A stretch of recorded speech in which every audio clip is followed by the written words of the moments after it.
ಓಂಕಾರ ಗಜಾನನ ಯುವ ಸೇವಾ ಸಮಿತಿ ವತಿಯಿಂದ ಮಹಿಳೆಯರಿಗೆ ರಂಗೋಲಿ ಸ್ಪರ್ಧೆ ಆಯೋಜನೆ, ರೈತ ಮಹಿಳೆಯಿಂದ ಬಹುಮಾನ ವಿತರಣೆ.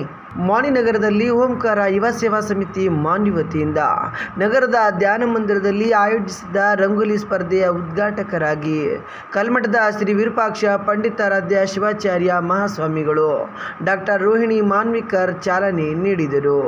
ಕಳೆದ 9 ವರ್ಷಗಳಿಂದ ಪರಿಸರ ಸ್ನೇಹಿ ಮಣ್ಣಿನ ಗಣಪನನ್ನು ಕೂರಿಸುತ್ತಾ ಬರಲಾಗಿದೆ. ಈ ವರ್ಷವೂ ಸಹ ಮಣ್ಣಿನ ವಿನಾಯಕನಿಗೆ ಪ್ರತಿಷ್ಠಾಪಿಸಿದ್ದರು.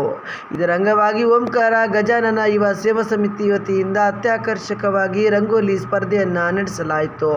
ಸ್ಪರ್ಧೆ ನಿರ್ಣಾಯಕರಾಗಿ ನಾಗರತ್ನ ಬಸವಪ್ರಭು ಪಾಟೀಲ್ ಬೆಡದೂರ್ ಹಾಗೂ ವಿಜಯಲಕ್ಷ್ಮಿ ಪೊಲೀಸ್ ಪಾಟೀಲ್ ಬೊಮ್ಮನಾಳ್, ಪ್ರಗತಿಪರ ರೈತರು ಹಾಗೂ ಡಾಕ್ಟರ್ ಅಂಬಿಕಾ ಮಧುಸೂದನ್ ಮತ್ತು ರಾಜೇಶ್ವರಿ ಹೋಂಸುತ್ತಟ್ಟಿ ಭಾಗವಹಿಸಿದ್ದರು. ಯುವತಿಯರು, ಗೃಹಿಣಿಯರು ಉತ್ಸಾಹದಿಂದ ರಂಗೋಲಿ ಸ್ಪರ್ಧೆಯಲ್ಲಿ ಸ್ಪರ್ಧಿಸಿ ತಮ್ಮ ಪ್ರತಿಭೆ ಹೊರ ಹಾಕಿದರು. ರಂಗಿನ ರಂಗೋಲಿ ಬಿಡಿಸಿ ಎಲ್ಲರ ಗಮನ ಸೆಳೆದರು.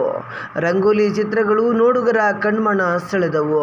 ನಂತರ ಕರಡಿಗುಡ್ಡ ಸರ್ಕಲ್ ಬಳಿ ಓಂಕಾರ ಗಜಾನನ ಯುವ ಸೇವಾ ಸಮಿತಿ ಪ್ರತಿಷ್ಠಾಪಿಸಿದ್ದ ಸ್ಥಳದಲ್ಲಿ ವಿನಾಯಕನ ಪೂಜೆ ನೆರವೇರಿದ ನಂತರ ರೈತ ಮಹಿಳೆ ವಿಜಯಲಕ್ಷ್ಮಿ ಪೊಲೀಸ್ ಪಾಟೀಲ್ ಬೊಮ್ಮನಾಳ್ ಅವರು ಪ್ರಥಮ ಬಹುಮಾನ ವಿತರಿಸಿ ಕಾರ್ಯಕ್ರಮ ಆಯೋಜನೆ ಬಗ್ಗೆ ಮೆಚ್ಚುಗೆ ವ್ಯಕ್ತಪಡಿಸಿದರು.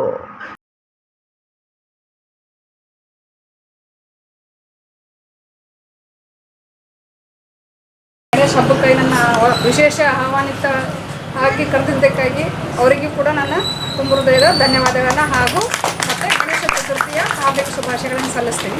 ನನ್ನನ್ನು ಕರಿಬೇಕಂತ ಪರಿಚಯ ಮಾಡಿದ್ದು ಫಸ್ಟ್ ರಾಜೇಶ್ವರಿ ಅವರು. ರಾಜೇಶ್ವರಿಗೂ ತುಂಬ ಧನ್ಯವಾದಗಳು ಹೇಳ್ತೀನಿ. ಇದು ಒಂಥರ ಖುಷಿ ಅನ್ನಿಸ್ತದೆ ನಿಮಗೆಲ್ಲರೂ ನೋಡಿದ್ರೆ. ಎಲ್ಲರೂ ಕಷ್ಟಪಟ್ಟು ವಿಧವಾದ ರಂಗೋಲಿಗಳನ್ನು ಹಾಕಿದಿರಿ. ಯಾರ್ದು ಅದು ಫಸ್ಟ್ ಅದಕ್ಕಿಂತ ಎಲ್ಲರದ್ದು ಎಫರ್ಟ್ ಐತೆ ಅದರಲ್ಲಿ. ಯಾರನ್ನು ಒಂದು ಮನಸ್ಸಿಗೆ ಇದು ಮಾಡ್ಕೋಕೆ ಹೋಗ್ಬೇಡ್ರಿ, ಎಲ್ಲರದ್ದು ಶ್ರಮ ಐತೆ ಅದರಲ್ಲಿ. ಈ ಸಂದರ್ಭದಲ್ಲಿ